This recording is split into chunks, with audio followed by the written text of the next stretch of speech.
Tamo ao vivo em estreia, bom dia, boa tarde, boa noite. Não sei o horário que vocês estão assistindo aqui. Mais um vídeo do Papo 10. Eu tô Telesto aqui com o Afonso. Salve galera, sejam bem-vindos para mais um episódio do Papo 10 Podcast. E hoje a gente tá aí com o Gustavo Parreira. Bom dia, boa tarde, boa noite. Gente, muito obrigado. Eu queria dizer que eu tô muito feliz de estar aqui, de, enfim, poder conversar, poder falar um pouquinho das minhas coisas, do que eu faço e trocar aqui com vocês. É isso aí. Só antes de começar o podcast, a gente tem o apoio 10 do Pix. Você pode estar patrocinando nosso podcast no Pix, rafaelnovopodcast@gmail.com. É o e-mail, tá aí na descrição. Faz o Pix aí pra ajudar na produção. É isso aí, lembrando que os nossos episódios são divididos por capítulos, que fica mais fácil para você poder acompanhar, caso você queira ver também algum assunto central aí durante o episódio. É isso aí. E Papo e Fumaça é Papo 10 Podcast e Oficina Vapes, a parceira aqui do Papo 10 é Oficina Vapes, Pods Vapes e Juices, a fonte aqui em São Paulo. Vocês podem estar conferindo aí na descrição o arroba deles. Esse cartão aqui vai direto pro Gustavo, pra ele fortalecer aí ambos os corres. Não sei se ele fuma, se ele tem amigos que fumam, né? Mas pra estar divulgando aí... Vou passar pra todo mundo. É isso aí. É isso aí. Vou passar pra todo mundo. Tudo bem que eu não fumo, mas eu... Mas já compartilha pra quem usa. E lembrando, os últimos lembretes aqui, que os nossos episódios são de terças, quintas e domingos, sempre às 7 horas da noite. Então, terça, quinta e domingo, na maioria das vezes, vai ter o episódio lá no YouTube, nosso canal do YouTube, Papo 10 Podcast. Então, não perde, então se inscreve aí, né? E é isso, vamos pro papo. A gente tava trocando várias ideias nos bastidores, né? Você falou que você trabalha de ator e modelo e tal. Mas o que eu mais me interessei, assim, foi agora recentemente que ele falou que ele faz parte de uma websérie. Sabia? Eu fiquei bem interessado, inclusive, e eu queria que você falasse um pouco mais como que é isso aí, essa experiência. Faço. A websérie, ela chama Sala 3, ela é uma websérie adolescente que vai ser lançada em breve também pelo YouTube, e ela é uma websérie adolescente que traz adolescentes com todas as suas questões, assim. Então a gente tem uma questão para cada personagem, e os personagens, eles são meio que uma rede de apoio uns para os outros. Então, assim, o meu personagem, por exemplo, ele traz a bandeira da representatividade. Ele é um menino com deficiência que não aceita que tem a sua deficiência. E aí ele, enfim, tem uma dificuldade de aceitar e os amigos vão ajudar. E aí dentro desse contexto, tem diversos outros personagens. Então eu acho que, assim, a websérie, ela vai vir, enfim, as pessoas que assistirem vão se identificar, porque é muito dia a dia, assim. É uma experiência que pra mim é muito nova. Eu nunca tinha feito audiovisual antes da websérie, então é uma outra dinâmica, assim. Eu vim do teatro, então é uma outra dinâmica de grava, corta, para, grava, corta, para, grava, corta, para. Mas eu tô gostando bastante, porque, assim, mexer com câmera é uma das minhas primeiras experiências, então eu acredito que o resultado vai ficar bem bom, e quem vê e quem assistir vai muito se identificar. Entendi. E o quanto que a experiência do teatro, todos esses anos de aprendizado, te ajuda pra você fazer essa websérie hoje? Quais são as diferenças também? Cara, o teatro, pra mim, assim, o teatro, ele faz muito parte da minha vida. Eu comecei no teatro aos 8 anos de idade. E, enfim, com a morte da minha mãe, aí eu comecei lá, e as pessoas me colocaram lá meio pra dar uma esquecida, né? Eu era criança também, então... E aí, dali, eu comecei a trabalhar com teatro e nunca mais parei. E fiz cursos vocacionais, eu venho da periferia também, do Grajaú, que tem bastante incentivo sobre isso.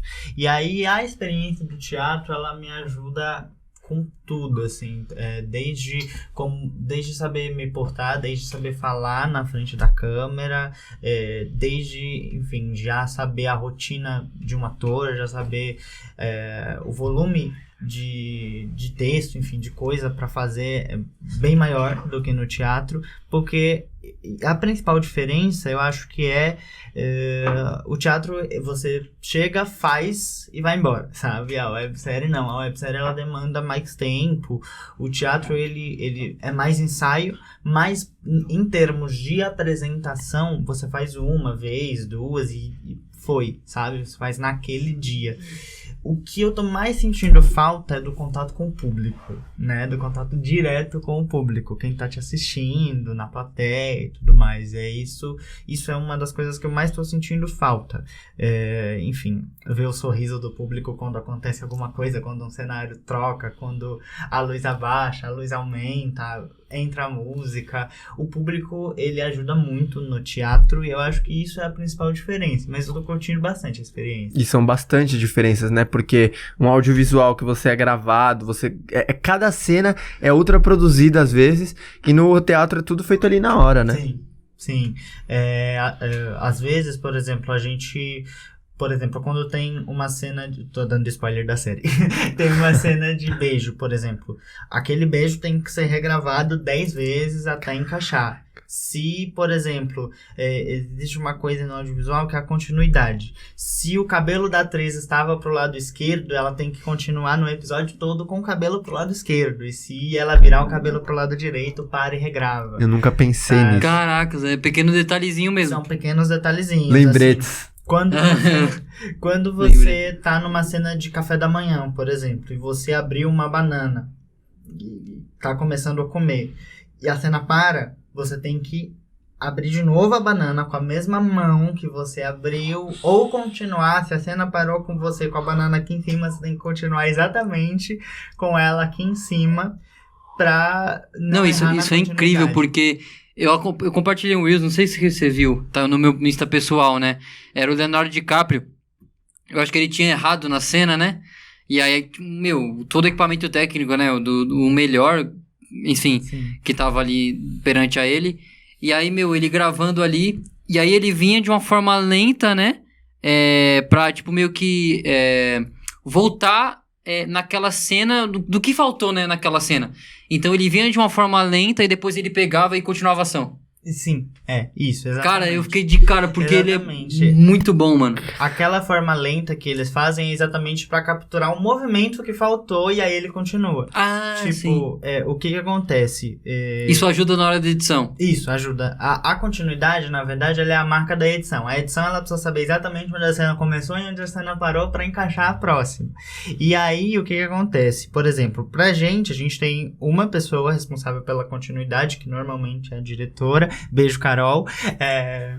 E aí, a diretora, ela olha, ela tá vendo e ela fala, ela aponta. Por exemplo, a gente tem cenas na escola, que é o ambiente que essas pessoas ficam, né? Esses adolescentes, eles se encontram, eles são colegas de sala. Então, por exemplo, se a gente tem um ator com um zíper aberto na mochila e os outros 20 com o zíper fechado, a gente precisa regravar a cena toda e avisar aquele ator que ele está com o zíper aberto e aí ele fecha.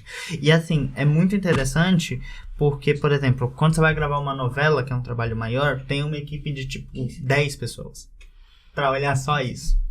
Uma equipe de continuidade. Como que é o nome dessa equipe? Tem um equipe nome? De continuidade. Caramba, equipe de continuidade. São os continuistas. Eles trabalham na produção. Eles ficam ali. E aí, assim, existe curso profissionalizante pra você ser só continuista. Pra você olhar os detalhes. Uma roupa que tá errada, sabe? Uma roupa que, se, por exemplo, o ator veio e ele tem que colocar um terno. Se ele colocou o terno pela esquerda, a cena precisa continuar com ele colocando o terno pela esquerda. Se o garçom, numa cena de restaurante, por exemplo, você tá num restaurante, o garçom retira o prato pela direita, ele tem que vir e com a mesma mão retirar o mesmo prato pela direita. Então, assim, o audiovisual ele dá bastante trabalho, porque no teatro você tem como improvisar, né? No teatro, o teatro é a arte do improviso, né? A gente decora, a gente sabe o que tem que fazer, mas na hora, qualquer coisa que acontece, o ator não tem como falar, para galera, vamos voltar. Não dá. Então, a gente se vira. A gente tem que se virar. E aí, é isso que eu gosto, sabe? Dessa coisa de não parar, dessa coisa do teatro. O teatro é muito vivo, extremamente vivo. Tem uma história até de um professor meu de teatro, que uma professora minha que conta, na verdade, ela estava fazendo um espetáculo de rua, e a personagem dela, ela fazia uma personagem bêbada, E aí, uma das pessoas que estava vendo esse espetáculo achou que ela realmente fosse uma bêbada atrapalhando a peça. E aí ela tava na rua e as pessoas começaram, a pessoa foi lá e tentou retirar ela da peça. E aí, assim, como é que você faz pra não sair do personagem estando na rua? Aí a minha professora colocou a pessoa pra dentro da peça e começou a interagir com a pessoa e brincou, sabe, com aquilo. E eu acho que a grande arte do ator é mesmo a brincadeira, sabe? Tem que saber brincar, principalmente quando você tá com o público, né? Principalmente quando você tá ali. Teatro infantil também é muito cansativo de fazer. Trabalhar com criança é realmente muito foda, assim, porque criança, ou ela ri, ou ela chora. Não tem, assim, você não tem um meio termo. A criança não entende que aquilo é um teatro. Então, tipo assim, se você for fazer a princesinha, a criança não for com a tua cara... É difícil achar o equilíbrio, né? Não vai né? vender a princesinha, sabe? É difícil achar o equilíbrio, né? Muito, humor. Extremamente difícil. Fazer stand-up, as pessoas acham que stand-up, enfim, é a mais fácil das artes, é a mais difícil.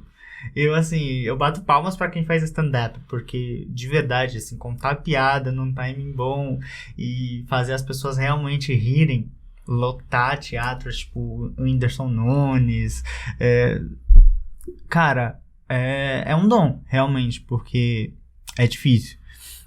Mas eu gosto. Entendi. Tipo assim, nessa cena aí do Leonardo DiCaprio, que eu citei aí no assunto, você sabe que técnica é essa aí? Qual que é, tipo, o processo ali que ele usou? Tipo, de você fazer o movimento ali lento, né?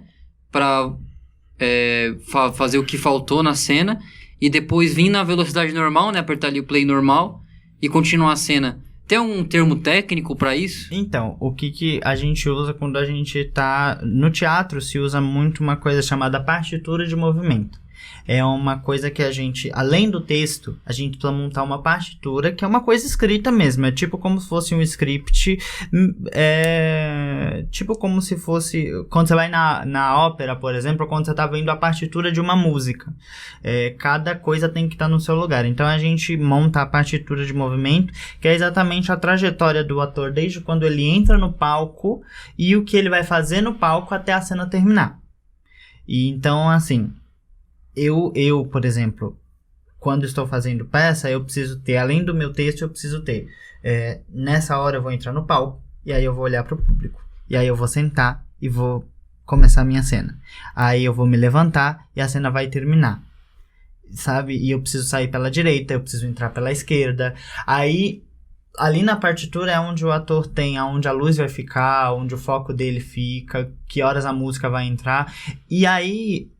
No Leonardo DiCaprio, eu acredito que com a estrutura que eles têm, as câmeras estão sempre acompanhando. Isso mesmo. E para um trabalho muito grande, a gente tem a equipe de continuidade, que assim, de Hollywood deve ser umas 40 pessoas dentro de um set só para olhar o que tá ali. E aí, normalmente, dentro dessa equipe, tem uma pessoa que chega para ele e ensina o movimento.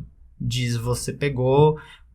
com essa mão e você fez essa velocidade, e aí a pessoa vai fazendo e ele vai acompanhando ela, e aí liga a câmera e ele faz. Normalmente é um cara que tá junto com ele pra falar, né? Isso, uma equipe sempre olhando. Os atores, normalmente, quando eles estão gravando esses tipos de cena, eles têm o fundo verde, né? Para filmes de ação, acontece muito que por exemplo, quando um ator tá brigando na selva. A selva não é de verdade, a selva é montada pela edição. E aí o ator, tipo, Avatar, por exemplo, vamos dar um exemplo. Avatar é todo montado no fundo verde. Os atores estão com equipamentos, máquinas, enfim, eles estão todos robotizados, e aí a edição que faz tudo aquilo ali.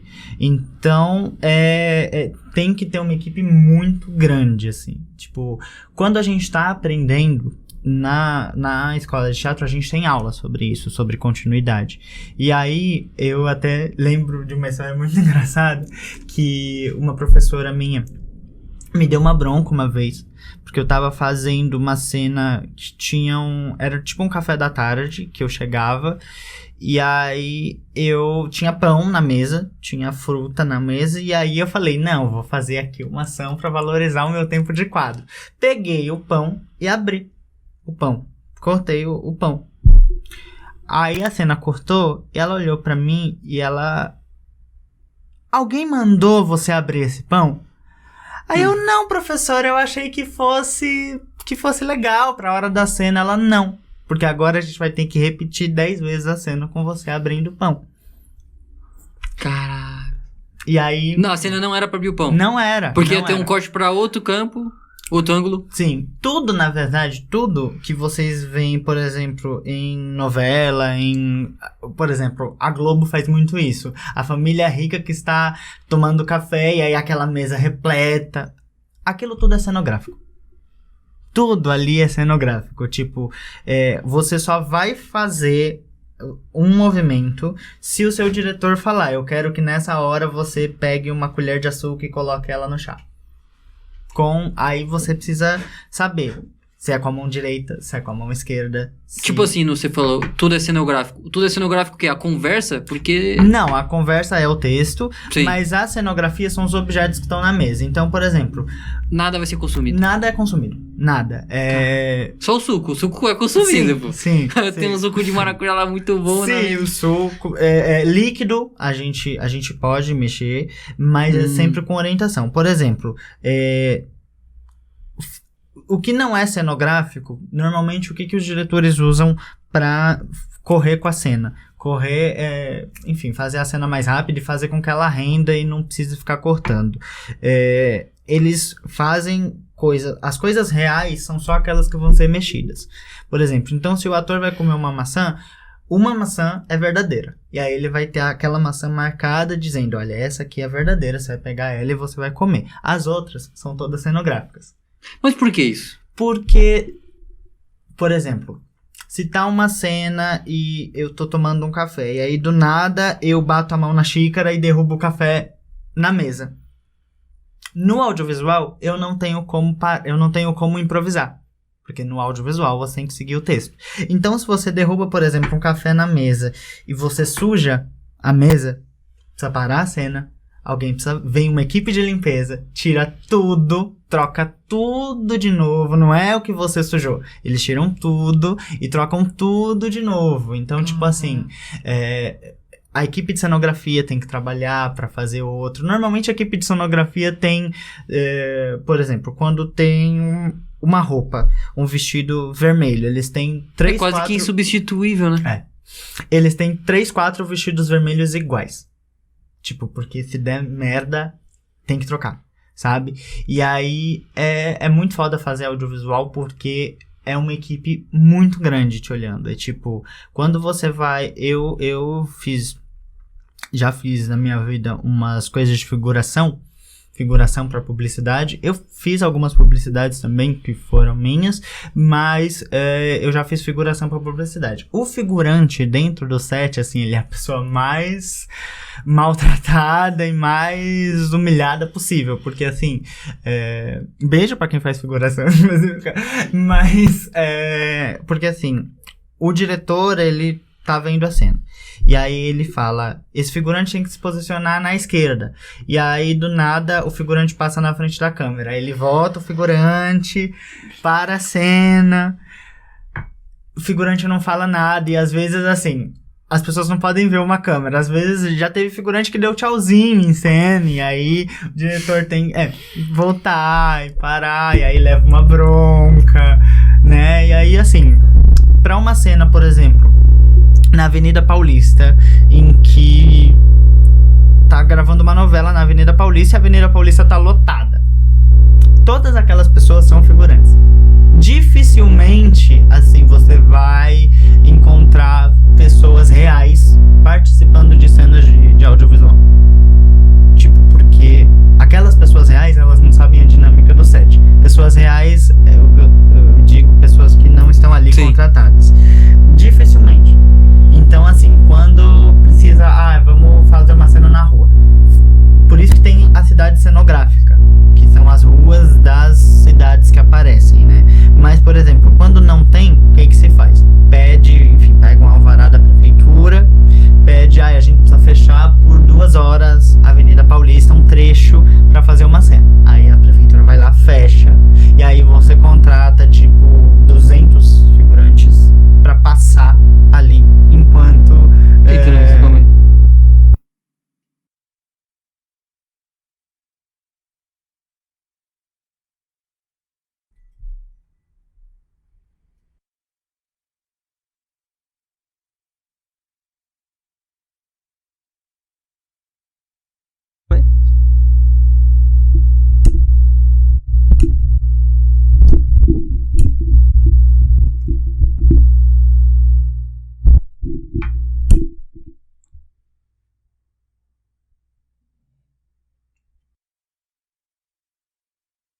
Foi.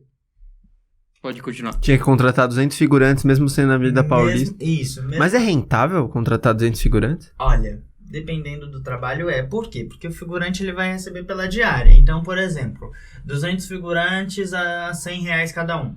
Você vai, enfim, 20 pessoas, R$2.000. O que é feito essa parte de negociação com os figurantes? Porque, por exemplo, tudo bem, 200 figurantes, né, R$100 pra cada. Mas tem um contrato, é tipo uma coisa assim por horas, tipo assim, às vezes o figurante fica lá 3 horas pra gravar uma cena, ganha R$100, ou é mais, ou é menos. O que acontece? Nos sets, eles contratam pela diária. E aí diária se diz das 7 da manhã às 10 da noite. Você precisa estar no set das 7 da manhã às 10 da noite. Porque é a sua diária. Porque o diretor, ele não pode, enfim, depender que você chegue... Ele não pode esperar. Por exemplo, vamos marcar esse figurante das 2 às 3. Não, você tem que estar ali. Porque se ele precisar, enfim, antecipar uma cena, adiantar uma cena, ou ele precisar de você, você tem que estar ali. E é sempre o cachê pela diária. E o cachê é feito, claro, por contrato e tudo mais. E eles têm que oferecer a diária, o transporte, a alimentação das pessoas, enfim, a passagem, tudo. Então é tudo regulamentado. A gente tem o SATED, que é o Sindicato dos Profissionais da Arte, e é tudo regulamentado, assim. Já teve situações de parar um teste para alguma propaganda, Tá gravando o microfone dele? Tá.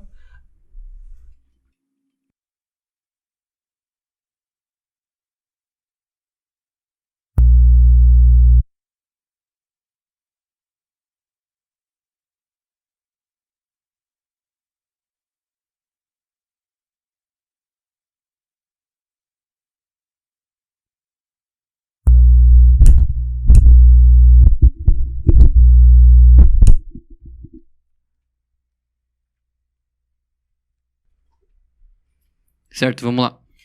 E aí a gente tem o SATED, né, que regulamenta tudo isso, que acompanha, assim, às vezes eu já vi situações de parar teste porque figurante não estava sendo pago, enfim, o SATED ele fiscaliza muito isso, e aí graças a Deus a gente tem, mas é sempre contratado por diária, a não ser que você vá fazer, por exemplo, eu preciso de figurantes fixos para um filme, ele vai girar um mês, ele vai gravar um mês, então eu vou contratar um mês daquele cara, que aí varia de R$1.000 a R$10.000, né? Você tem atores, graças a Deus a publicidade rende cachês bem legais às vezes, né? E dependendo também do que você vai fazer.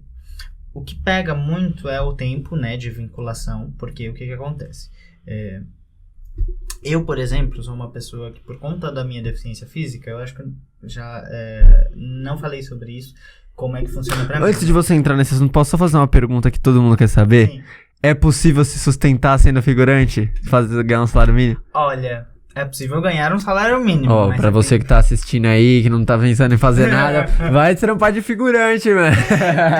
É possível ganhar um salário mínimo, mas você tem que fazer bastante coisa. Ah, entendi. Porque... É o dia inteiro, você não tem que ter nada pra fazer o dia inteiro, né? Tipo, da hora que você acorda, da hora que você vai dormir. É um trabalho. Tem gente, eu conheço pessoas que vivem só como figurantes.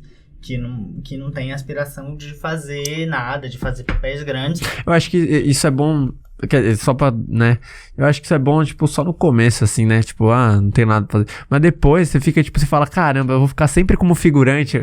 Acho que isso é do ser humano, sabe? De querer, você quer participar, ser um cara principal ali, né? Muita gente faz figuração logo de formação. A pessoa se forma e aí a pessoa não conhece um set de filmagem, não sabe qual é a dinâmica. Ela vai fazer figuração para aprender o que é aquilo, né? Porque não adianta você querer, com 2 dias de formado, peguei meu diploma, vem aqui e me dá o protagonista da novela. Não, você não vai catar o protagonista da novela com 2 meses de filmado, com 2 meses de formado. Você tem que ter uma experiência, você tem que saber o que é um set de gravação, o que é um set de filmagem, como é que funciona a dinâmica ali. Mas, assim, tranquilamente dá pra você tirar uma boa grana como figurante, mas o que acontece? São perfis. Então, o melhor perfil é de 20 a 30 anos. As pessoas de 20 a 30 anos, elas pegam muita coisa. porque 20 a 30 anos é o que vende na publicidade. Se você tem mais de 20, vamos dizer, 20 a 35 anos. Se você tem mais de 35, você já é considerado não velho, mas você já é considerado, por exemplo, você não pode mais fazer um jovem com 35 anos. Porque um jovem já não vende mais, sabe? Eu, por exemplo, eu faço... Não vende mais pra você? Não vende mais pro comercial. Dá. Pra quem tá te vendo. Se você tem 40 anos e vai fazer um filho, você não é mais o filho, você é o pai, sabe? Não vende pra quem tá te vendo. Precisa ser... Eu, por exemplo, o que eu faço muito de publicidade? Eu faço muito clínica, hospital, lugares assim, porque eu, por ter a deficiência física, eu vendo banco, eu vendo clínica, eu vendo hospital, eu vendo a carinha do nerd. Você pode ver que eu não tenho tatuagem, eu não uso nada muito que seja fora do meu perfil, porque, por exemplo, uma tatuagem pode atrapalhar um ator, ou pode ajudar muito um ator. Tipo, um ator todo tatuado, ele tem um perfil muito específico. E um ator, por exemplo, que tem uma tatuagem, aí já atrapalha, porque se eles não quiserem a tatuagem no vídeo, eles têm que cobrir, né? Cobrir com maquiagem, enfim. E aí, a menos que você seja muito bom de interpretação, a menos que eles queiram você, entre contratar uma pessoa que tem uma tatuagem e uma outra pessoa que não tem, eles vão contratar que não tem a tatuagem, porque dá mais fácil pra eles. Influencia diretamente na profissão. Por exemplo, o meu perfil é muito fechado. Muito fechado, assim. Eu faço publicidade para secretaria, por exemplo, secretaria da pessoa com deficiência. Uma pessoa como eu faz. Clínica para tratar pessoas com deficiência. Uma pessoa como eu faz. Clínica odontológica, eu faço. Comercial de produto comercial de produto alimentício, eu faço. Comercial de produto de beleza, eu já não faço. Porque eu não vendo o padrão, enfim, o padrão comercial da beleza, né? Que é aquela pessoa de 1,80 m, aquela pessoa que tem um tanquinho, aquela pessoa, enfim, né? Aquela pessoa, enfim, o cabelinho cacheadinho e tudo mais. E aí assim, existem perfis. E aí, tipo, pra mim, assim, o que pega pra mim mesmo, por isso que eu faço muito moda também, por isso que eu vou muito pra questão da moda, porque a fotografia, ela revela muita coisa, e aí pra fotografia é indiferente se você tem um perfil ou não, porque com o cenário, com o figurino, com o trabalho do fotógrafo, isso vai te favorecer, e é por isso que eu fui pra moda. E, enfim, eu faço muito ainda, mas a moda, hoje em dia, ela é mais rentável pra mim. Explica um pouco mais sobre a profissão de modelo. Então, pra mim, a profissão de modelo, ela aconteceu... Eu fiz uma cirurgia entre as 12 que eu fiz durante a vida, depois eu falo um pouquinho sobre isso. Eu fiz 12 cirurgias durante a vida, e aí, essa última foi uma cirurgia de correção definitiva. Eu fiz algumas correções definitivas e ganhei um pouquinho de altura e tudo mais. E aí depois, o meu médico falou pra mim, não precisa mais voltar pra fazer cirurgia. A gente vai te acompanhar, de 6 em 6 meses eu passo lá com ele faz uma espécie de vistoria pra ver se tá tudo certo. E aí é isso. E aí eu comecei em 2019 como modelo, eu fiz essa cirurgia em 2018. Comecei em 2019 como modelo. E o meu perfil, ele é rentável por conta de ser fechado. Tipo, eu uso as minhas redes sociais para empoderar as pessoas. Para mostrar para pessoas que também têm um tipo de deficiência que elas podem brilhar na frente de uma câmera, elas podem estar ali. Grande parte das minhas fotos no meu Instagram são com a muleta. É uma bandeira para mim mostrar, sabe? É representativo. É representativo. O nome mesmo, a palavra de ordem é representatividade. Porque é muito foda. Tipo, às vezes eu faço muito stories também. E aí, tipo, às vezes eu não tô num dia legal. Às vezes, enfim. Às vezes eu não quero ligar e não quero dar bom dia, não quero sorrir, falar bom dia, galera. Mas eu faço porque eu sei que tem alguém me assistindo. Tipo, eu sei que pode ter alguma pessoa, alguma criança com deficiência me assistindo. E que, enfim, uma criança que assiste o Carrossel e que assiste as novelas de criança e fala pra mãe, mãe, eu quero ser igual, sabe? E, enfim, e até assim, é uma coisa de muita emoção pra mim falar do meu trabalho, porque ele é isso, assim, eu acabei de fazer um editorial agora que foi bastante significativo para mim, onde eu tenho uma foto que eu tô com um kimono, é um editorial que fala sobre origens, e aí eles fizeram uma vestimenta muito, muito legal para mim, e eu tô com um kimono e eu coloquei a muleta em cima da cabeça, atravessada aqui em cima da cabeça. E aí eles fizeram como se a muleta fosse uma coroa. E aí a gente vai trabalhar em cima disso. E, cara, essa foto é icônica pra mim. Vai sair no meu Instagram daqui a alguns meses, eu acho que uns 2 meses, em julho sai.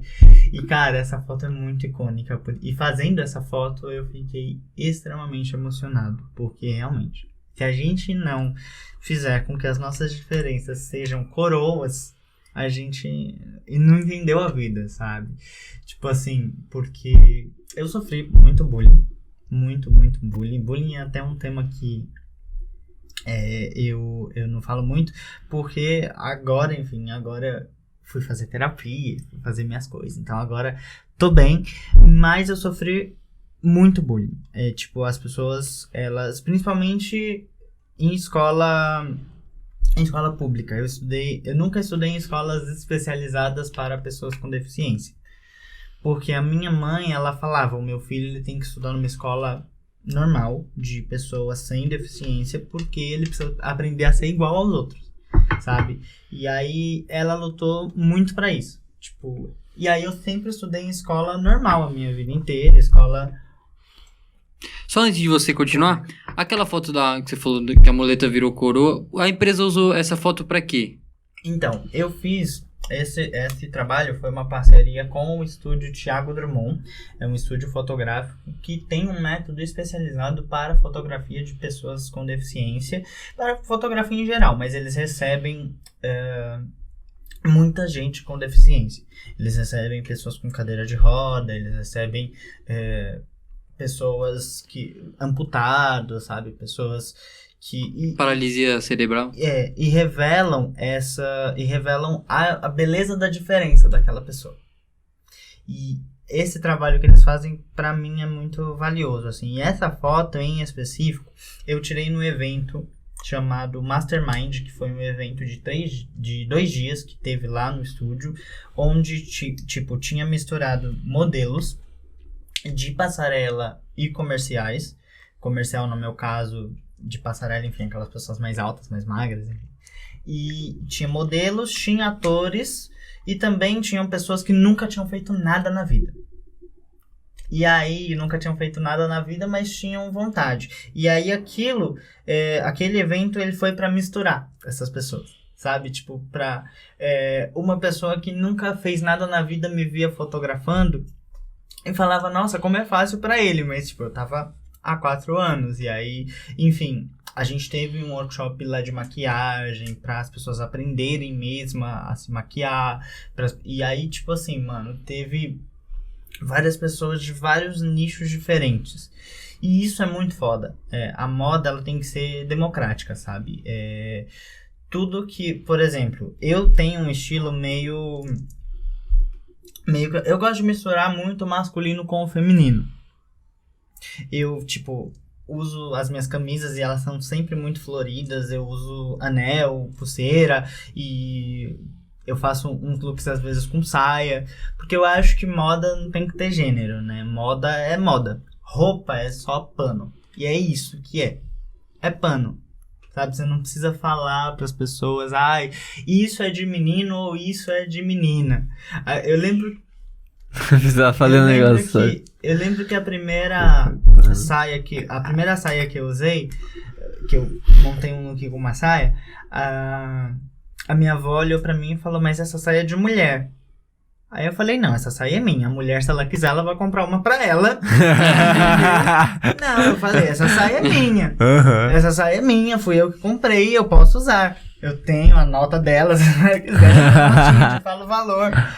E aquilo, assim, quando eu coloquei aquela saia pela primeira vez, foi uma coisa de revelação pra mim mesmo. Porque ali eu entendi que moda é só pano. Tipo, roupa é só pano. Ai, porque as pessoas falam muito, as roupas religiosas, vamos colocar assim. Roupas de candomblé, por exemplo. Uma saia muito vermelha já é de pombagira. Não, às vezes você compra pra usar. E, cara, as pessoas têm muito preconceito com moda, sabe? Muito preconceito em relação ao tamanho de corpo.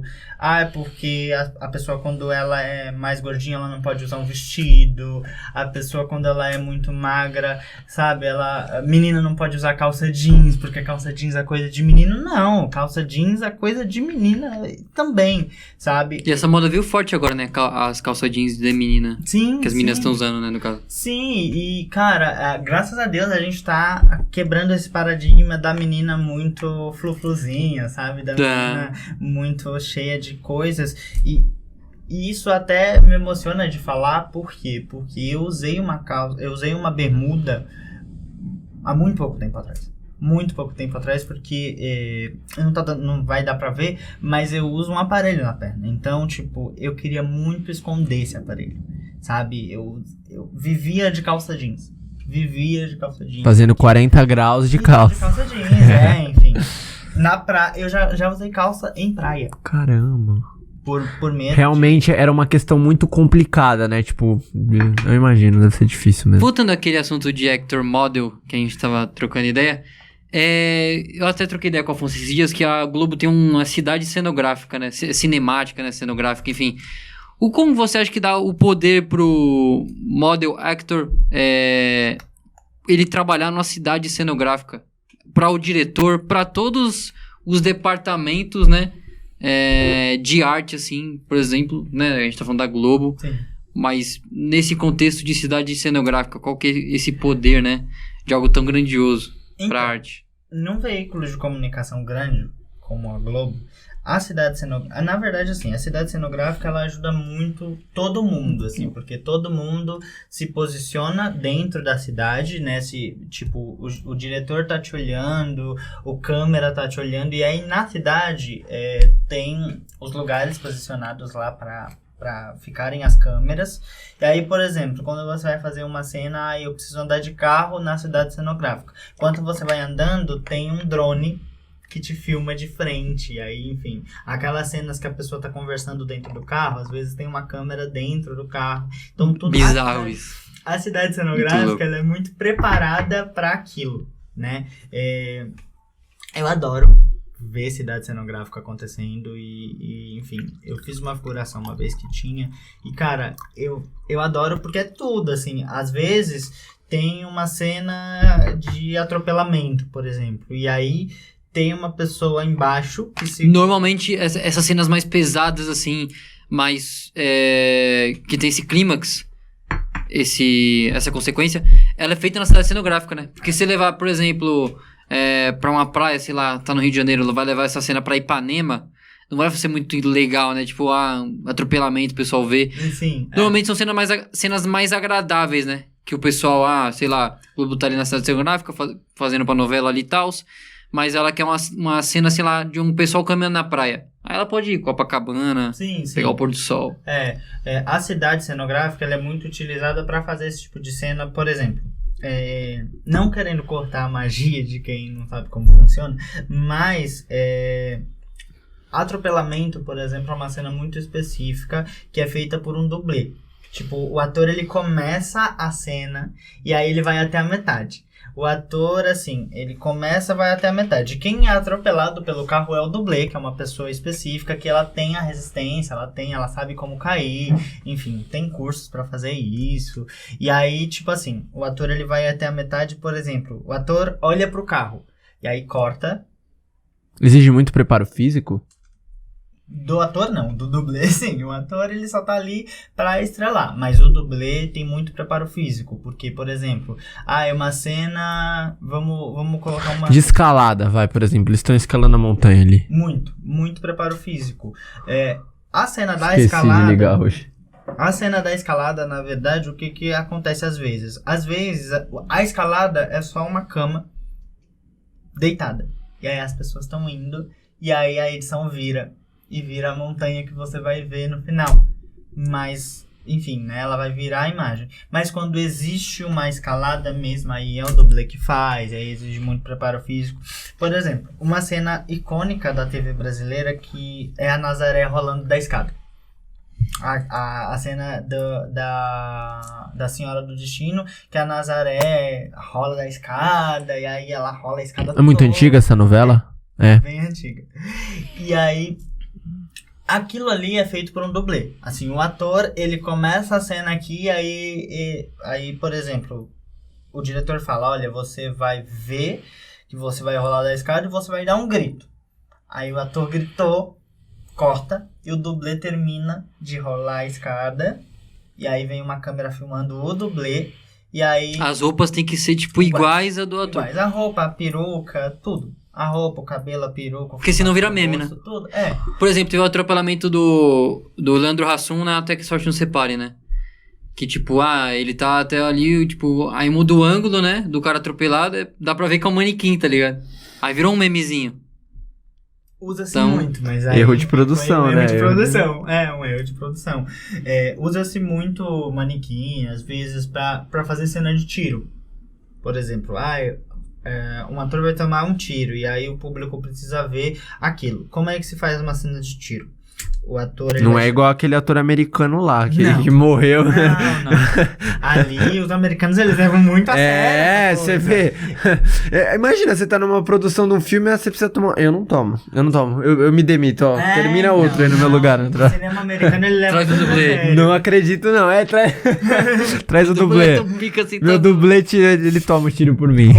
Como é que acontece esse processo todo? Tipo, o ator, ele termina o clímax da briga, e aí vai acontecer a hora do tiro.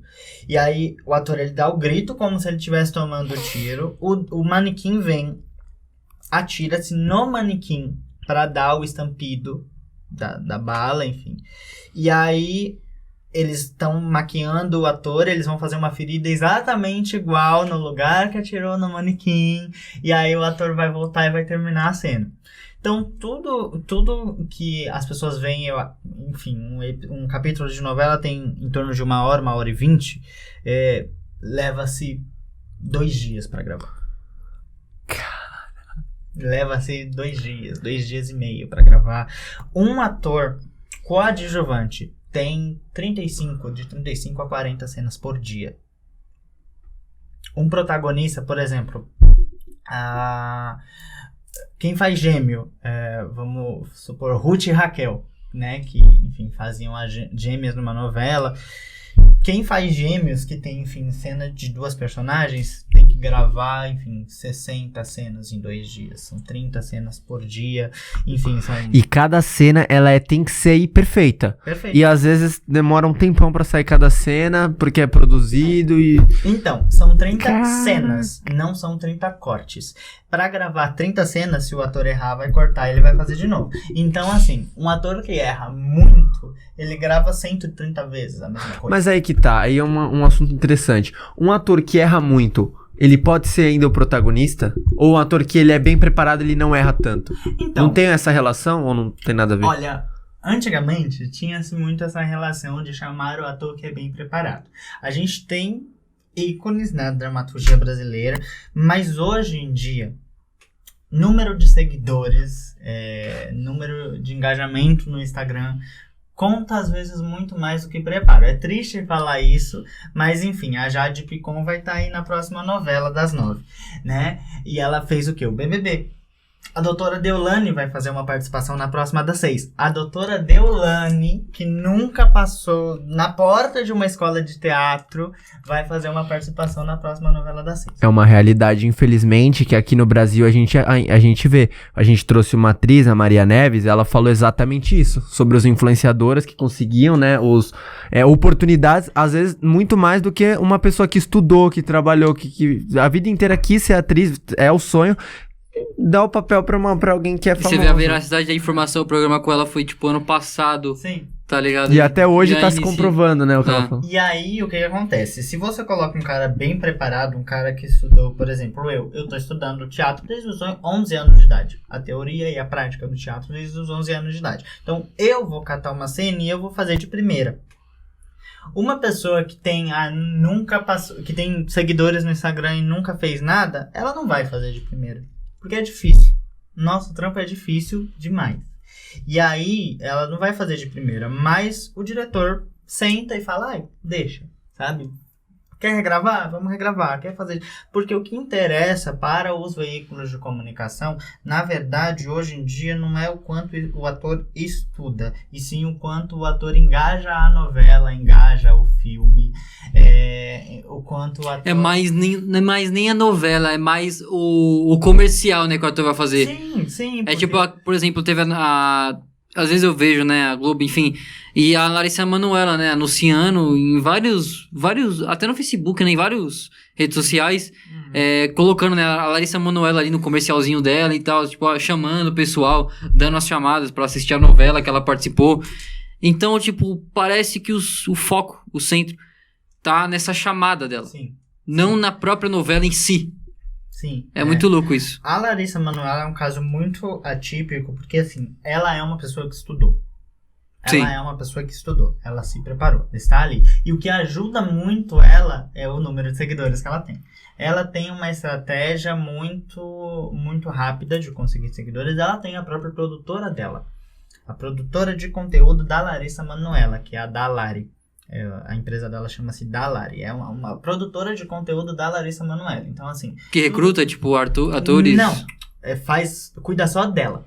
Tudo que você vai ver da Larissa Manoela é a produtora dela que faz. Mas tipo, isso é muito bom. Isso deve gerar emprego, movimentar a economia. Ela tem, enfim... Ela tava dando uma entrevista uma vez que ela tem em torno de 20, 30 funcionários. Muito legal. Só dela. E aí ela gera muito emprego. Porque ela tem muito dinheiro. É tipo a Anitta. Onde a Anitta começou e onde a Anitta está hoje. Mas a Anitta, ela fez... ela não está só rebolando a bunda há anos. Ela é empreendedora, ela é empresária. Ela é empresária da carreira dela, né? Ela está onde ela está por conta do que ela fez. Mas o que acontece? Quando a gente vai pensar num ator, por exemplo... vamos usar o exemplo até da doutora Deolane. Ela não vai saber gravar, ela não vai saber posição de câmera, ela não vai saber falar, ela não vai... Enfim, ela às vezes não vai decorar texto, que é uma coisa que o ator que não decora texto, ele tem ponto eletrônico. Tem alguém te falando, tem alguém soprando o seu texto e você vai repetindo, né? E aí ela não vai saber de nada disso, mas a novela quer ela porque tem engajamento, e isso é uma realidade mesmo, assim. E é triste, né, você parar pra pensar. Tipo, não é nada contra a pessoa que vai fazer o papel, mas é a diferença, né, da falta de oportunidade pra quem estudou, pra quem foi atrás disso, e pra quem às vezes não tava nem pensando em fazer aquilo e consegue por causa dessa questão do engajamento, né, que hoje é prioridade, né. E aí provavelmente vai ter um marketing em cima, né, no episódio que a Deolane participar da novela, enfim... Aí vai ter uma chamada, tipo, hoje tem Deolane. Mas sabe por que isso acontece? É uma coisa, tipo, porque as pessoas se identificam. Quando você tá no Instagram, assim, não é... a pessoa que tá te olhando na novela, por exemplo, isso acontece muito com os velhinhos. A pessoa que tá te olhando na novela, ela não vai falar, olha que grande atriz a doutora Deolane é, e agora ela vai participar da novela. A novela vai passar, a chamada da novela vai passar e... Olha, quem vai participar da próxima novela é a Deolane. As pessoas conhecem a Deolane como ela é, não o trabalho da Deolane como atriz, né?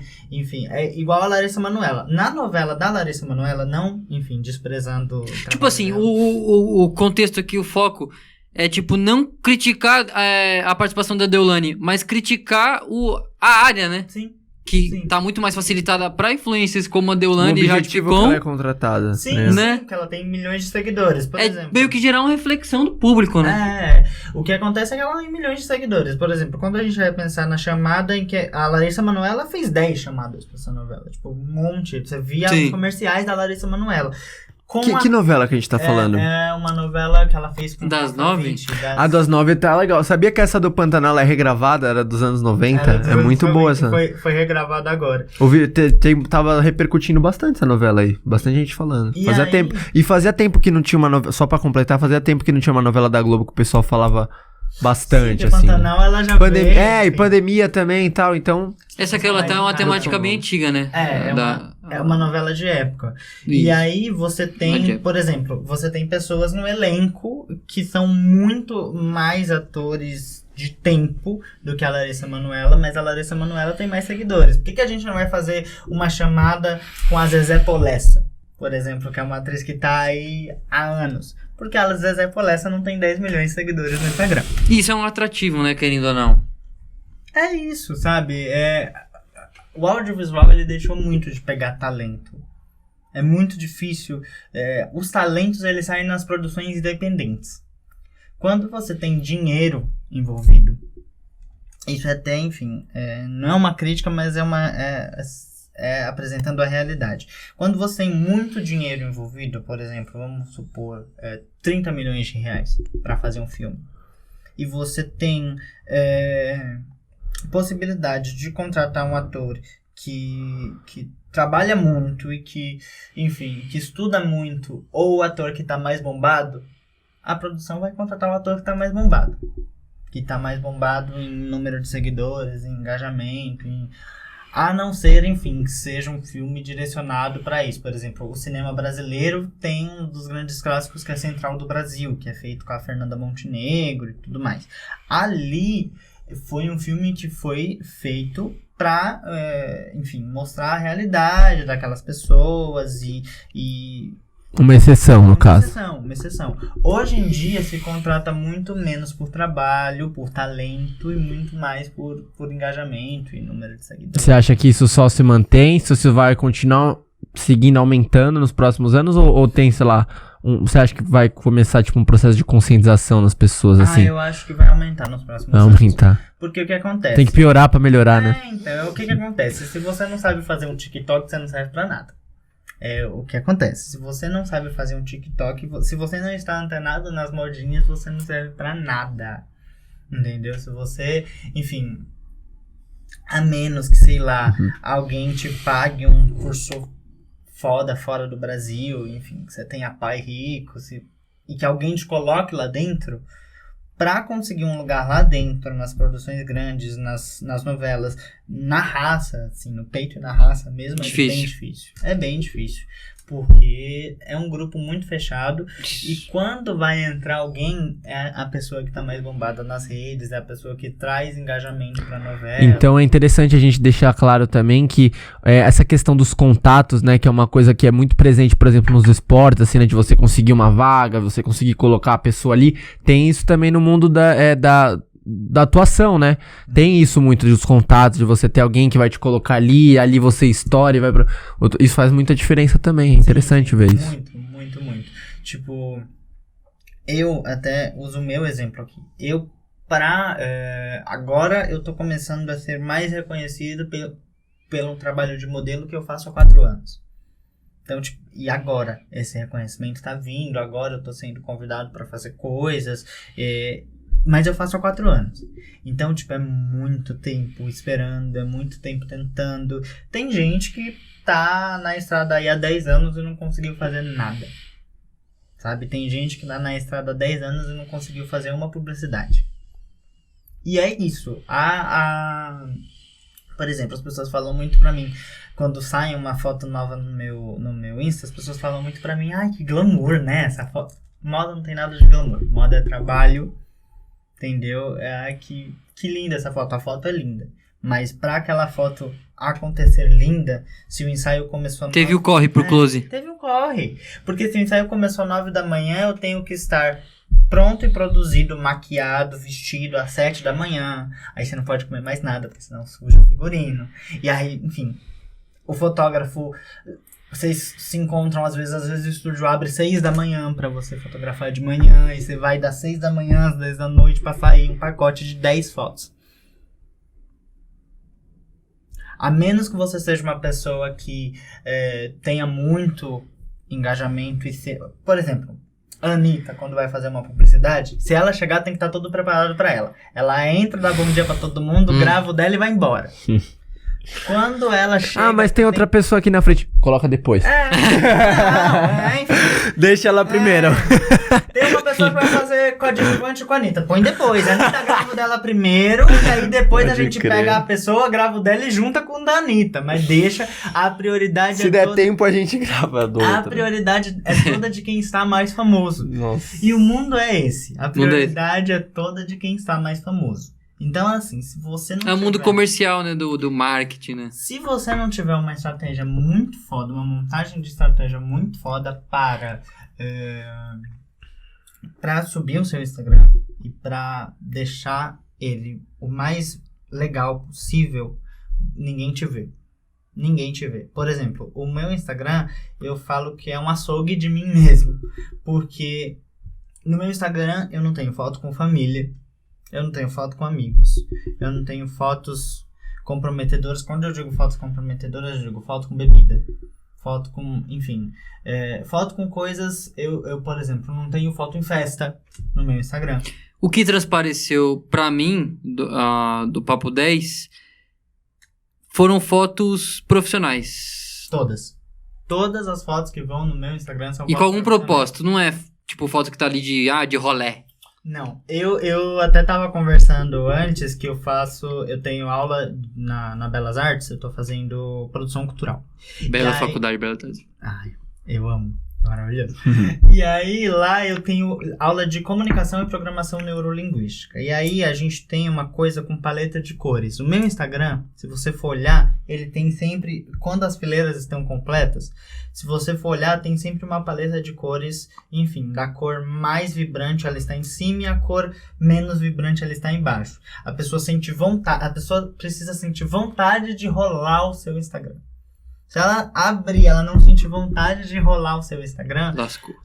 você fica... Porque assim, um produtor de elenco, isso é uma rotina que acontece dentro do set. Um produtor de elenco, quando ele fala, eu preciso fazer um comercial com uma pessoa que tem 20 anos, cabelo castanho, cacheado. Aí ele manda... Tá aqui, ó. 20 anos, cabelo castanho, cacheado. E aí ele manda para as agências. E as agências vão fazer o seguinte, as agências têm um sistema de cadastro, elas vão colocar lá, idade, 20, tipo de cabelo, castanho, formato cabelo, cacheado.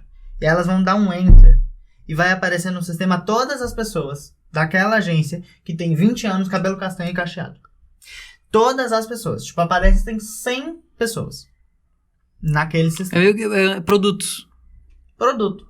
E aí, e aí é tipo um Tinder. O produtor, ele vai pegar o celular e vai fazer tipo um Tinder. Esse aqui eu quero, esse aqui eu quero, esse aqui não. Esse aqui não, esse aqui não, esse aqui não, esse aqui não.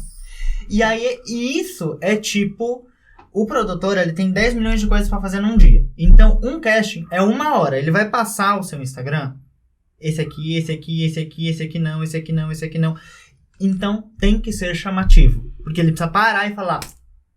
Olha... Esse aqui é chamativo. Vamos ver o perfil desse daqui. Aí ele entra e ele vai ver suas fotos. O propósito do seu Instagram e de como tá postado suas fotos é pra isso? Chamar a atenção. A cor é sempre pra chamar a atenção. Um branco, né? Tipo uma coisa mais leve. Qual que é a estratégia que você falou da pessoa rolar no seu Instagram? Com as cores vibrantes? No meu Instagram é uma estratégia de programação de neurolinguística. Neurolinguística, ela é mais pra palavra, né? Mais pro jeito como você fala. Mas as cores, usar a paleta de cores... Essa é o nome, né? A paleta de cores. Ajuda muito. Porque se você for olhar o meu Instagram, quando as fileirinhas, enfim, não tá desalinhado, ele tem uma paleta de uma cor, outra, e aí ele tem um banner grande, uma foto grande minha. Que ocupa, enfim, uma foto grande e pigmentada, ela vai ocupar uns 6 slots de Instagram. E aí, as fotos grandes, elas sempre são as mais chamativas. Porque aí, assim, se eu deixo uma fileira, outra completa, outra, uma foto grande, depois da foto grande tem mais fileira. Então a pessoa vai continuar rolando o meu Instagram. E aí, assim, se você não tiver uma ótima estratégia de montagem do que você quer passar, você não consegue. Tipo, eu vou entrar no Instagram de um ator, e esse ator tá com foto, enfim... Você tá vendo a foto do ator e junto, misturado a fotos profissionais, ele tem uma foto com os amigos e uma escola litrão. Ele não vai. Mas deixa eu fazer uma pergunta que eu acho que é um pouco besta, mas eu acho que me surgiu. Escolhem um ator ou um modelo pra fazer um trabalho pelo Instagram? Sim. Parece uma coisa meio estranha, né? Tipo, porque eu penso assim, uma questão mais formal, tipo, escolher pelo currículo ali, pela experiência. Pelo Instagram, tipo, parece que é uma coisa muito acessível, tipo... Quando você tem um trabalho específico para o ator, se escolhe pelo currículo. Às vezes as pessoas olham e falam, o currículo esse ator já fez 10 peças de teatro, então ele vai saber fazer mais uma. Então eu vou dar mais uma para ele fazer.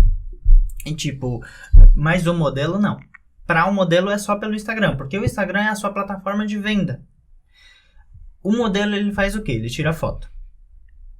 Onde tem foto? No Instagram. Então, as pessoas elas vão sempre olhar o seu Instagram para te convidar para fazer uma campanha, para te convidar para fazer... Revista olha muito o Instagram. Loja olha muito o Instagram. Você vai ver, por exemplo, você vai ver os modelos que fazem Renner, que é uma loja de departamento. E os modelos que fazem Calvin Klein, vai ter uma discrepância, uma diferença entre os Instagrams deles. Porque o modelo que faz moda internacional, por exemplo, você entra no Instagram de um modelo que faz moda internacional, você, enfim, é um Instagram de luxo. O Instagram é uma joia, assim, sabe? Você olha, você sente vontade de continuar olhando. E um modelo que faz loja de departamento... Você, às vezes... Cores primárias, às vezes, né? A paleta de cor. Às vezes ele não tem tanto trabalho. Não que você não tenha que fazer o trabalho pequeno para chegar ao grande. Não é isso. Tem que fazer, né? Às vezes você faz uma loja do seu bairro como primeiro trabalho, e aí as outras lojas vão te chamando para fazer outras coisas, mas o que tem que saber mesmo é que você precisa se divulgar. O ator e o modelo principalmente, é a principal ferramenta de divulgação. Mas não é muita responsabilidade, às vezes você quer compartilhar alguma coisa pessoal. Você tem 2 perfis, por exemplo, um perfil voltado para isso e um perfil assim, mais assim ou não?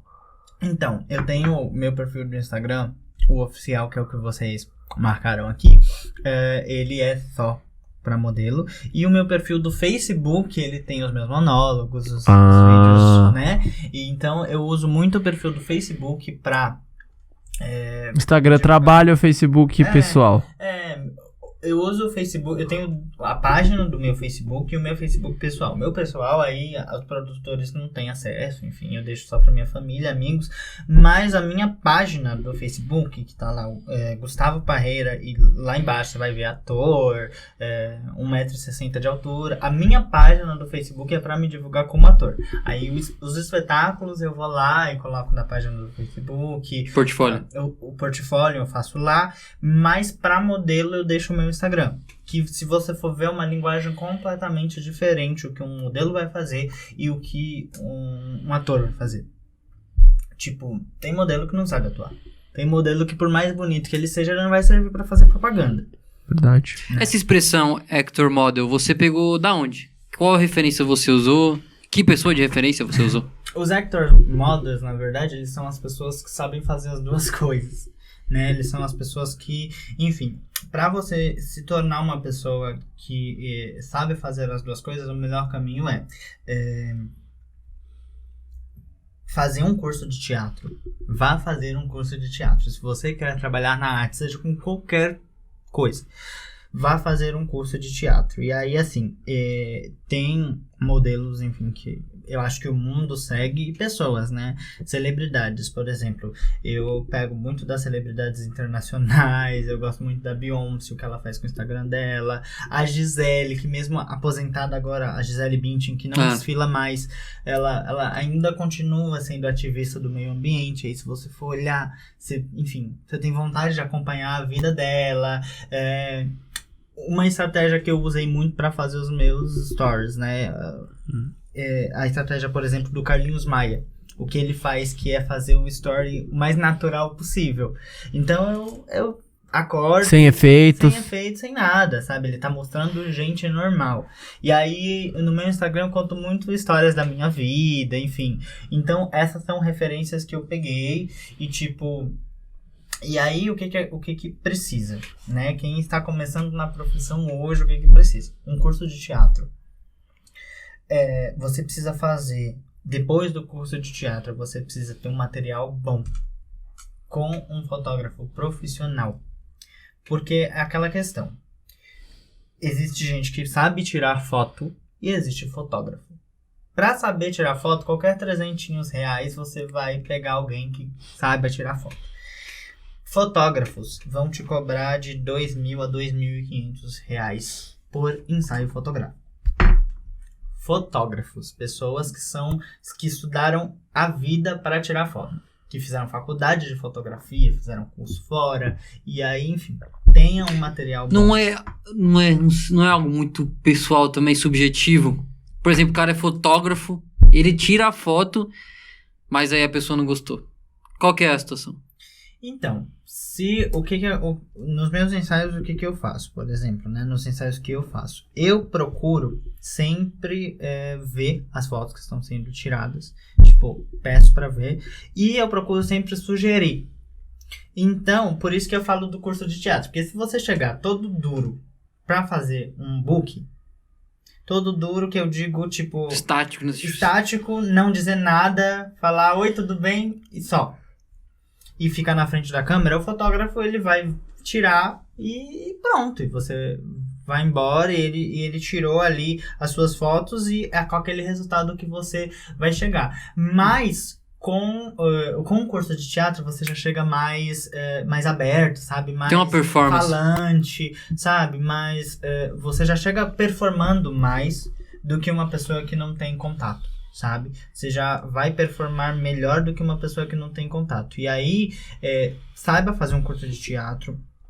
Um curso de pose também é muito bom, porque a profissão de... Não é MC não, né? A profissão... O MC Pose, né? A profissão de modelo, ela não é assim... eu fiquei na frente da câmera, agora eu sou modelo. Não. Existe uma qualificação. Você precisa fazer um curso para ser modelo. Esse curso é o curso de pose, é o curso de passarela.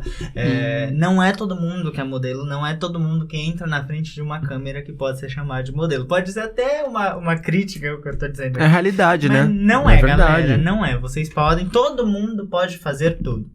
A proposta do meu Instagram, com relação ao empoderamento, é realmente isso. Todo mundo pode fazer tudo. Mas você quer fazer, vai se qualificar. Mas a principal causa, assim, que você leva pra sua vida é a questão da deficiência, né? De você ter, mesmo assim, você ser ator, modelo e, né, trabalhar, ter suas coisas e tal. Sim, é muito essa questão. Assim. É a mais forte. É a mais forte. Pra você, pessoalmente. Sim, aí, enfim, levar as minhas questões, levar a minha periferia também, que eu não me separo do meu Grajaú por nada. Enfim, né? E tá ali, sabe? Tá levando o nome do Grajaú, tá levando 2 muletas e tá falando, não, galera, eu posso, enfim, eu posso. Você pode me ver numa propaganda de loja com 2 muletas. Você pode me ver num editorial com 2 muletas. Você pode me ver no outdoor quando você tá descendo a escada da Estação Pinheiros e tem os outdoors. Você pode me ver ali com 2 muletas, sabe? Porque eu sou uma pessoa igual a você. Por isso que a gente usa o termo, por exemplo, um termo muito incorreto de falar é pessoa com necessidade especial, né, de chamar a pessoa. O termo correto é pessoa com deficiência, porque apesar da deficiência, ela é uma pessoa. E o que seria o termo deficiência? Deficiente, na verdade, assim, todos nós somos deficientes, porque ninguém faz nada com perfeição. Então, deficiência, na verdade, é a falta de algo. né? Então ninguém faz nada com perfeição. Todo mundo, enfim, tem um dedinho torto, todo mundo tem um joanete. Se você não tem um corpo perfeito, se você não anda perfeitamente, o que é impossível, andar perfeitamente, porque não existe padrão para o andar, você é deficiente. Então todos nós somos deficientes. Só que o que acontece? Existem pessoas em que essa condição aparece mais ou aparece menos. E aí, assim, ninguém, enfim, você que está assistindo esse podcast agora, você não enxerga 100% do seu olho. Ninguém enxerga 100%. Ninguém anda direito. Tipo, todo mundo tem uma deficiência. Até, enfim, eu não tenho nada. Tem. Se você for procurar, você tem. Quem procura, acha. Se você é intolerante à lactose, você é deficiente. Se você tem alergia à poeira. Lactose. Às vezes as pessoas têm e não percebem, né? Tipo... No Brasil, nós temos em torno de 20, eu acho, 20 milhões de pessoas com deficiência. 20 milhões que sabem. De pessoas com... Não, 20 milhões de pessoas com deficiência que têm alguma deficiência e não sabem. Acham que estão... Caraca! Acham que estão andando pelo... E qual que é o número das pessoas que têm, que sabem que tem? Olha, números... Eu não vou conseguir... Deve ser menos. Mas deve ser bem menos, assim, que pessoas que são tratadas e pessoas que sabem que tem. Sim. Mas nós temos em torno de 20 milhões de pessoas que estão andando pela rua normais, estão achando... Agora eu fiquei com uma outra dúvida em relação à deficiência. A deficiência, nesse sentido que você falou, ela é encaixada para uma parte física ou, por exemplo, serve também para uma parte mental do cérebro? Ela pode falar, por exemplo, uma pessoa que tem algum problema no cérebro, que também ela é deficiente? Ou é um termo errado? Não, sim. Aí existem os termos para... Porque aí não quer dizer, é físico, mas não é exatamente físico, é mental, né? Sim, tem a deficiência física, que a gente fala deficiente físico, ou deficiência intelectual, que é a deficiência do intelecto, né? É a deficiência... Déficit de atenção, enfim. Isso, são deficiências intelectuais. Se você tem alguma dessas coisas, ansiedade é uma deficiência. Se você não consegue regular o seu cérebro de uma forma em que ele faça as atividades do dia a dia bem e você fica ansioso, sinto muito te informar, mas você é deficiente. O seu cérebro tem uma deficiência. Um distúrbio. Uma anomalia, uma coisa. Então, assim, muita gente é deficiente por aí, muita gente se acha, fala, eu não tenho nada. Tem. Você tem sim. Tipo... A depressão pode ser considerada uma doença ou uma deficiência. Quando você sente muitas dores, enfim, deficiência de cálcio, né? Enfim, que os senhores idosos têm. Tudo isso são anomalias. Deficiência é a falta de algo, a falta de uma função do seu cérebro, do seu físico. Levando, né, ao pé da letra. Eu, por exemplo, a minha deficiência, apesar dela ser física e eu usar muletas, ela é diagnosticada como uma deficiência cerebral. Ela é diagnosticada como uma deficiência intelectual que afetou a parte física. O que aconteceu comigo especificamente? O meu médico, ele diz que eu sou um homem perfeito. Eu tenho todas as funções todas as funções físicas. Só que o meu cérebro não passa a informação correta para a minha perna. De como ela deve agir.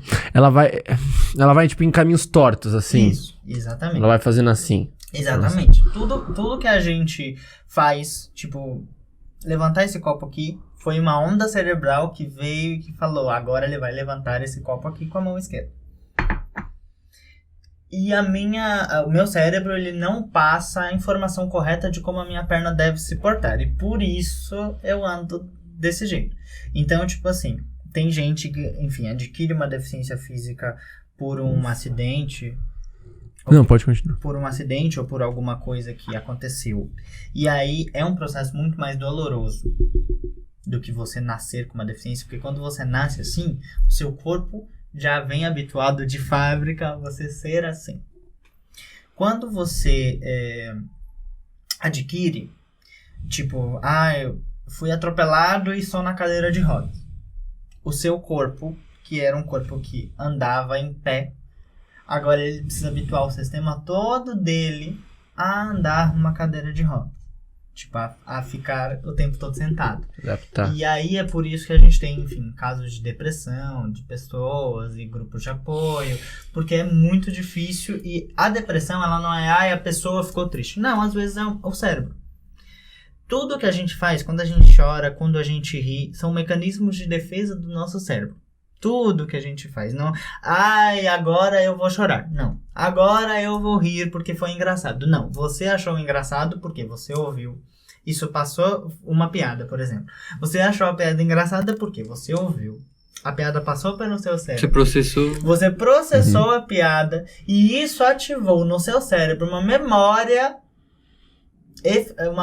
afetiva que aquilo é engraçado, que aquilo é legal. E aí... isso, você ri. Isso tudo, esse processo todo acontece em milésimos de segundo. Tipo, tudo que... o cérebro humano é muito foda. O corpo humano, né? O organismo. Tem gente que é fascinada, assim, né? Por todos os processos, assim, eu admiro muito quem faz medicina. Eu também. Faz psiquiatria, porque, olha, de verdade.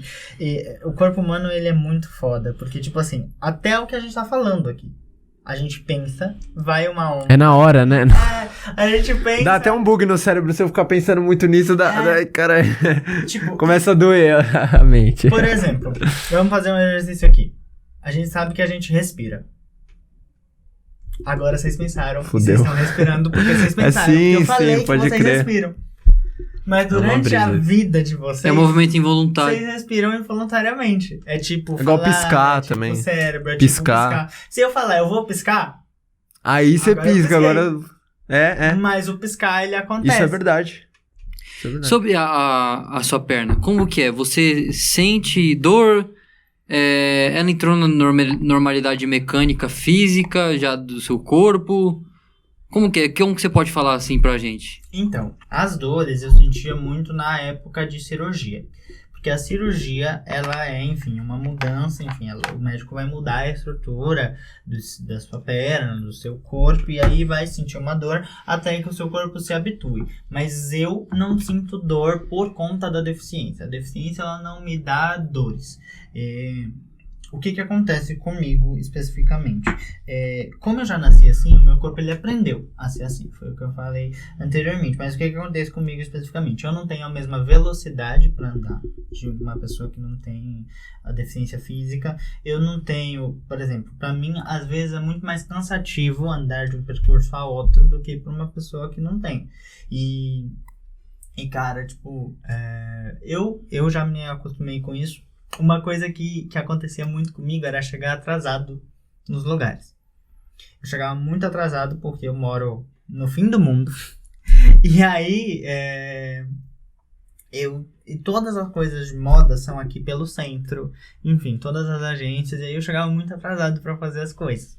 E aí eu, enfim, comecei a me deprimir com isso. Eu falei, enfim, conversei com o meu terapeuta. Falei, pelo amor de Deus, me ajuda. Eu chego atrasado, não sei o quê. E o que eu posso fazer? Aí ele falou, olha, põe um despertador para mais tempo. Aí eu comecei a colocar o despertador. Se eu acordava 2 horas antes, eu vou acordar 2h30, 3 horas. E todos os dias eu me atrasava. Não importa se eu saísse 5 horas de antecedência. Todos os dias eu me atrasava. Why? Então. Aí eu levei esse problema pra ele e falei, olha, não adiantou. Me dá aí uma outra coisa. Ele falou, olha, eu não vou te medicar nada. Te medicar nada, te falar nada. Por quê? Por que você se atrasa? Porque o teu corpo, ele é assim. Não importa o quanto você acorde com antecedência. Na escola de teatro, eu tomava muita bronca quanto a isso. Porque eu acordava, tipo assim, eu acordo, eu começo a fazer minhas coisas, aí eu começo, vou fazer café, vou fazer... Não sei se vocês já tiveram essa sensação de tipo, eu vou começar a fazer as coisas e eu tenho tempo. Aí você olha no relógio, o tempo... Ele falou, esse é o ritmo do teu corpo. Então, você precisa começar a falar com as pessoas. Enfim, galera, eu vou chegar atrasado. Galera, eu tenho minha limitação, a minha deficiência. Eu vou chegar um pouquinho atrasado. Beleza? Porque ele falou, não adianta lutar quanto a isso e contra isso. Não adianta, porque é o seu sistema. Não importa o quanto você acorde. Eu acho que vai ter até gente que vai se identificar comigo, que vai estar vendo esse podcast. Não importa o quanto você acorde cedo, você vai chegar atrasado. Porque essa é uma característica do teu cérebro. Não importa o quanto você acorde cedo. Tem dias que você, por exemplo, tem dias que eu chego 10 minutos atrasado, tem dia que eu chego 45 minutos. Então você pode chegar menos atrasado. Mas o chegar atrasado é uma característica do teu cérebro. Existe também a característica de quem chega antes, né? Muito do horário. Antes. A pessoa chega antes, ela... Uma hora de antecedência, tipo... A pessoa, ela gosta, sei lá, é dela. Pra quê? É interessante, né? Uma coisa do ser humano isso, que não dá... Acho que não é nem questão de, tipo, você explicar. Às vezes eu acho que é uma coisa muito pessoal, assim, sabe? Tem muitas coisas, assim, que não é, tipo, clara, assim, objetivo. Que assim você não explica. É aquela velha história, né? Que o pessoal fala, o cérebro humano, ninguém sabe 100%. Eu acho que é por causa disso. Tem coisas que a gente ainda não descobriu. Sim. Né? Uma coisa que a minha... Por exemplo, eu e a minha avó, eu sou a Ares. Inclusive essa mesa toda aqui. Isso é verdade. Eu sou Ares e a minha avó é virgem, de virginiana. E o virginiano, ele tem uma mania de limpeza, uma coisa.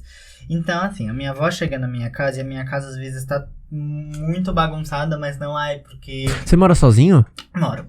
Moro sozinho, hoje em dia. E aí, assim, bagunçado eu não digo de sujeira, tá bom, gente? Eu sou limpinho. Mas bagunçado, tipo, eu vou escolher um look, uma roupa, e aí eu... Deixa ele no sofá. E aí eu pego todas as roupas do guarda-roupa e tiro elas todas e vejo qual que eu vou usar.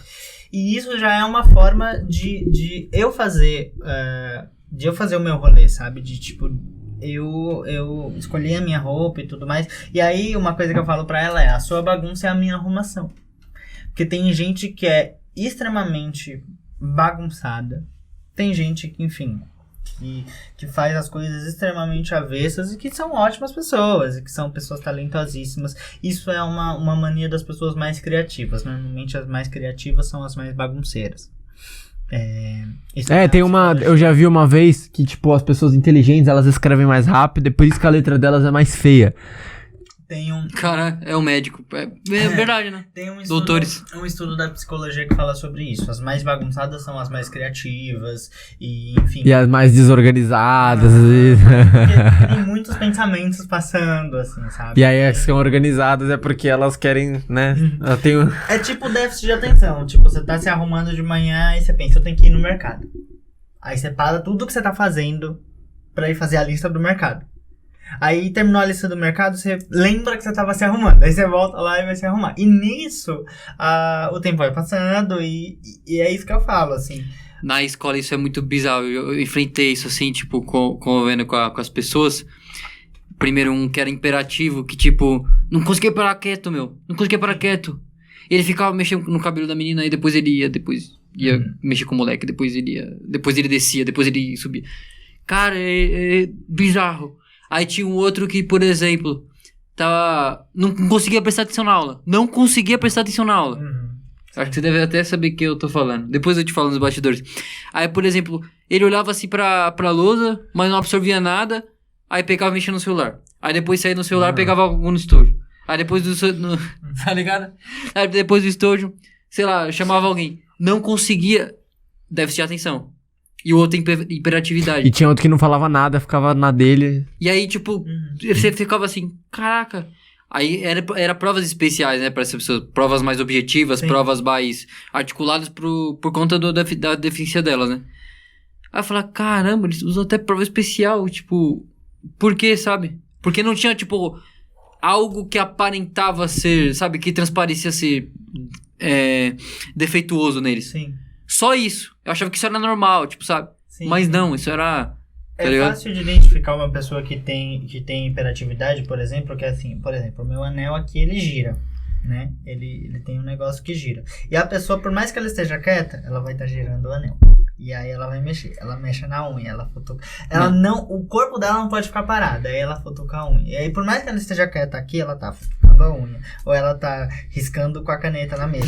Ou ela tá mexendo. Um quadro aqui interessante, acho que pra gente colocar como pauta final. Você sabe explicar, assim, pras pessoas a diferença de hiperatividade e ansiedade? Tipo, em sentidos, assim, de ações e tal. Como que seria, assim? Por exemplo, dando duas situações. Eu preciso fazer um trabalho da faculdade agora. Ou... Não me lembra não, eu tenho que fazer amanhã. Falando de duas situações. Eu preciso fazer um trabalho da faculdade agora. Situação 1. Situação 2. Eu preciso fazer um trabalho da faculdade semana que vem. Então, situação 1, eu preciso fazer agora. Situação 2, semana que vem. A situação 1 é o ansioso, o hiperativo. Eu preciso fazer um trabalho da faculdade agora. Então eu vou parar tudo o que eu estou fazendo. Enquanto eu não terminar, não importa se o trabalho tiver 200 páginas.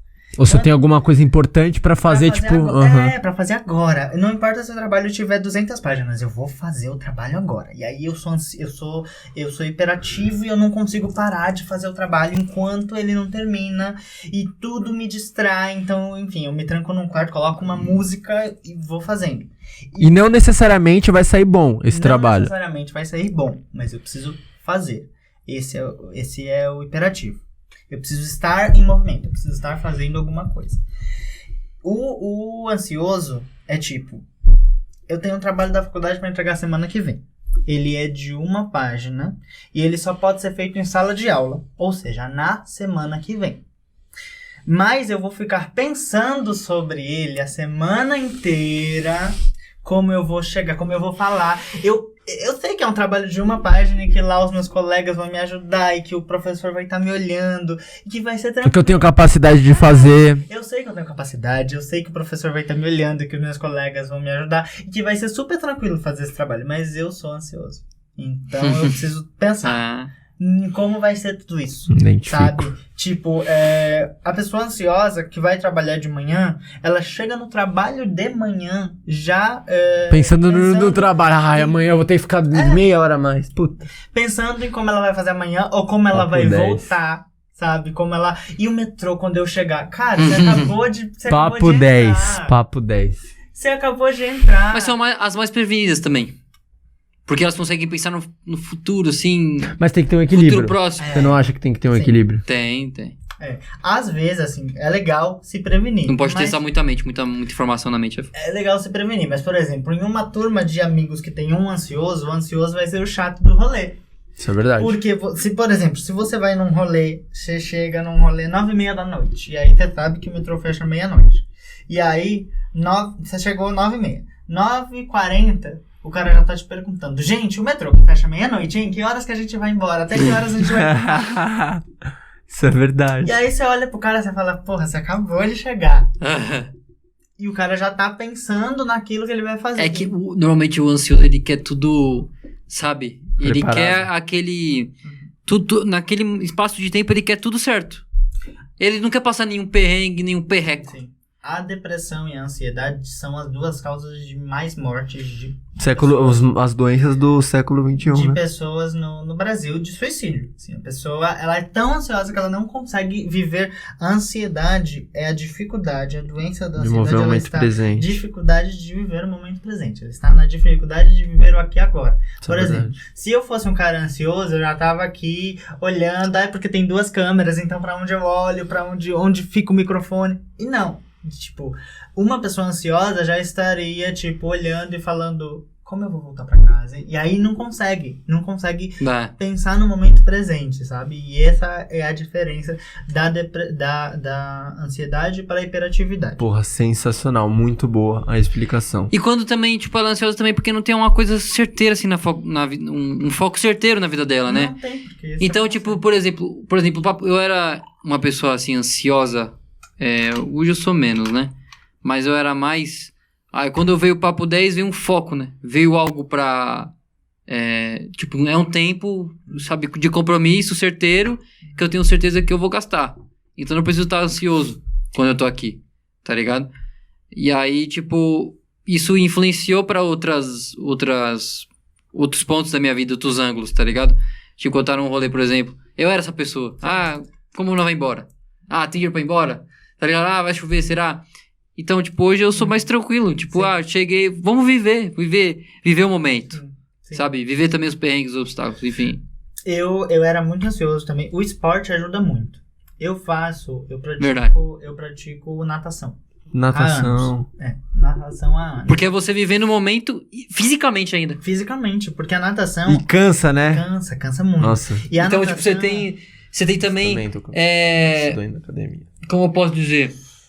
O esporte também tem o relato do que você viveu, quando Sim. você sai suado. Então você viveu. Uhum. Então é muito louco. E é bom também porque, tipo, você gasta energia, então não tem, você não fica... Porque é excesso de energia também, essa ansiedade, A né? A natação, pessoa não ela gasta. ela me ajudou a curar a ansiedade de que forma? Tipo, na natação, Energia pra ser mais ansioso ainda. Você precisa entrar na piscina e aí você precisa focar em bater perna e bater braço, senão você se afoga. Verdade. Senão você se afoga. Se você pensar em qualquer outra coisa quando você tá na piscina, você se afoga.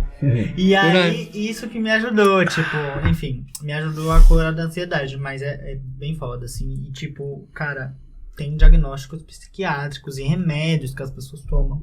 Tarja pra preta. Deixar, remédio tarja preta pra deixar. Que também é essas até bom também a gente falar, porque realmente é uma coisa que não é tipo frescura, né? Você fala de ansiedade e tal. Mas os Ainda melhores, tem muita gente melhores remédios pra ansiedade e hiperatividade não são remédios caseiros? Eu sinto que seja isso. Um chá.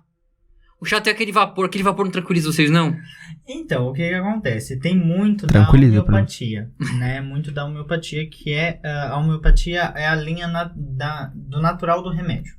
E aí, enfim, a gente tem os frontais, né? Os florais, os florais que são as gotinhas que você consegue... E você consegue pingar, e aí pinga uma gotinha e fica melhor. Tem os cheiros, o incenso ajuda muito. O cheiro no ambiente ajuda muito Mas quando o caso é mais grave, aí é psiquiatra, enfim. E pode se agravar. Se você começa a sentir sinais de ansiedade, você não vai num psiquiatra, você não vai fazer um tratamento, começando a sentir sinais... Talvez seja tarde demais pra você procurar. E aí até é pior no depois também. Exatamente. Porque aí é só um remédio que te coloca no Sim, eixo, sim. E aí, enfim. E quanto mais remédio você usa, mais você fica dependente daquilo. Porque remédio não foi feito pra você usar o remédio. O remédio foi feito pra uma situação emergencial, né? Então tem que ser tipo a última opção, o último dos casos, né? Tem gente que... Existem os dois extremos, né? Sempre. É a pessoa que vai no hospital por tudo, é a pessoa que não vai nem ferrando. E que eu me encaixo nesses daí. Eu também. Eu faço assim, eu faço o check-up uma vez por ano. Uma vez por ano. Tem gente que faz todo mês. Pois é, tem gente que procura a doença até encontrar. É verdade. Eu não, se eu tiver doente hoje, gente, eu tô aqui gravando. Amanhã melhora. Então, eu tô aqui. O amanhã é foda. Amanhã, o tempo cura tudo, né? O tempo é o melhor remédio. Exatamente. Bom, pros papos então, né? Vamos lá então. Aba dos papos, né? Característica. Que é a interação que vocês, público, têm com a gente. A gente sempre reitera a importância dos papos, que fica sempre disponível logo após a arte de gravação, um dia antes do dia de gravação, né, do episódio. Então, é uma área livre para você mandar perguntas, mensagens, teorias, o que você quiser. E é importante que você mande. Por que é importante? Porque é a única e exclusiva interação que a gente tem com vocês, né? Mais próximo. Tem a caixinha dos papos, né? Depois da arte de gravação, sempre 24 horas antes, ou um pouquinho mais antes da gravação do podcast, antes da data marcada, vai estar lá. Então, se tiver um papo dando sopa ali, um aba dos papos dando sopa, manda alguma mensagem, algum tema, alguma coisa, porque você vai estar ajudando tanto o convidado, tanto a gente, tanto ao Papo 10 com mais uma produção de conteúdo. Exatamente. E também, lembrando, se a gente bater 5 papos, né, a gente faz sempre uma live no Insta, então é mais uma publicação, mais engajamento e mais coisa pra você estar interagindo aí, certo? E ó, uma curiosidade aqui, ó, abrir o Papo 10 aqui, o Instagram, né? E Gangstars tá na tela, ó. Já tá no ar aí, ó, confere. Uma produção de 2 pessoas que já participaram do Papo 10, né? O Dedê também vai colar aí depois junto com o Johnner Sim. pra fechar aí com o Sem Retorno. Enfim, o VN, né, a publicação do VN, que também tá no nosso radar. Então é isso aí, segue lá, ó, curiosidade. Abri aqui e já apareceu Gangstars lá no canal do Kik. Do Kik. Kik Gangstars, Feat Sem Retorno. E é Isso aí. sempre bom, né? A gente divulga as pessoas divulgam a gente, todo mundo que já participou. A gente segue fortalecendo aí todas as produções de conteúdo. Então, se você participou, e se você participou, você fique ligado aí, porque mais pra frente aí você pode acabar voltando, né? Quem sabe aí, né? Bom, Mais sobre pra os frente. papos, não tiveram nenhum papo, né? Mas a gente não tem problema, a gente vai pros quadros finais. O que você achou de ter participado aí do podcast, planos futuros, projetos futuros? Seu momento. Cara, muito obrigado por essa oportunidade. Eu acho que, assim, foi uma conversa muito descontraída da gente aqui mesmo. Tipo, a proposta mesmo era contar um pouquinho sobre o que eu fazia, sobre o meu trabalho e conversar sobre o dia a dia. Então, tipo, eu acho que foi muito legal. Obrigado. Planos futuros, vamos para projetos futuros. A hora de fazer E o meu divulgação jabá. também, divulgação, se você quiser divulgar. A hora de fazer o meu jabá aqui. O meu Facebook é Gustavo Parreira. Parreira, que nem a árvore da uva. É com 2 R's e não é Pereira, tá bom? Com Pereira. É Pereira? Não é Pereira. É Parreira. Que nem a árvore da uva. E o técnico da seleção brasileira. seleção. Ah, pode Que é meu crer. avô. Ah, é? Não é. Caraca! Eu não entendi essa agora. Caraca, Tem que eu fiquei ser, assustado agora. Eu falei, caralho, Talvez eu mano. seja rico. Talvez eu seja rico. Mas não. Aí ele fala que ele desmente e depois ele fala assim, não, eu era, tava zoando. Não sou rico ainda. Caraca! Mas tá, aí os meus projetos futuros são uma websérie que sai agora no mês do Orgulho LGBT, em julho, né? A gente tem uma temática para... Por que o mês do orgulho LGBT é em julho? Então, isso eu não sei. Foi a criação do movimento? Deve ter, assim, o que eu sei sobre isso é que em algum momento da história, no mês de julho, houve um ato a favor das pessoas LGBTs e houve, assim... No mês, né? Pegou o mês ali. Enfim, houve alguma coisa... E aí ficou marcado o movimento com o mês. Perdão, mas eu vou voltar aqui pra... Perdão por não saber, mas eu vou voltar aqui Não, pra falar. tranquilo, sim. Eu vou voltar aqui pra falar e vou falar, olha, gente, fui lá, estudei. E aí vai lançar a série ou em julho, ou no mês 7, ou no mês 6 ou no mês 7, lança a série. Tem o meu Instagram também, @GustavoParreiraUFC, onde vocês vão ver todos as minhas coisas como modelo, as minhas fotos, enfim. A gente tá com um ensaio agora que foi feito debaixo d'água, numa sala, enfim, que tinha uma chuva, e aí as fotos saíram todas com água, então tá lindo esse ensaio. Enfim, tem vários, vão sair várias coisas agora para 2022, graças a Deus. Lojas, marcas, revistas, estúdios, editoras, continuem me chamando. Tem lá um botão no meu Instagram, se você quiser fazer uma parceria, um trabalho comigo, tem um botão que vai direto pro meu WhatsApp, então você pode clicar lá e já fecha com o pessoal que me ajuda com assessoria, já fecha o trabalho comigo, e é isso, e tamo aí. E meu solo, eu vou fazer um solo de teatro, contando um pouco sobre a minha vida, minha história, o que é ser uma pessoa LGBT e com deficiência no Brasil, né? Sobre, enfim, tudo que a minha família passou, tudo que eu passei para me encontrar, vai falar sobre bullying, vai falar muito sobre as temáticas do meu coração. E aí o solo, ele tá em processo de produção, e continue acompanhando no Instagram, porque com certeza vai começar a sair coisas. E quando tiver o solo, claro que, enfim, eu vou postar tudo, e aí eu quero vocês lá pra me verem. Com certeza, vamos prestigiar. E vai ser de muita qualidade, a gente tem certeza, assim. Muito obrigado. Muito obrigado, Gustavo, aí pelo papo, Valeu, por toda Gustavo. a conversa.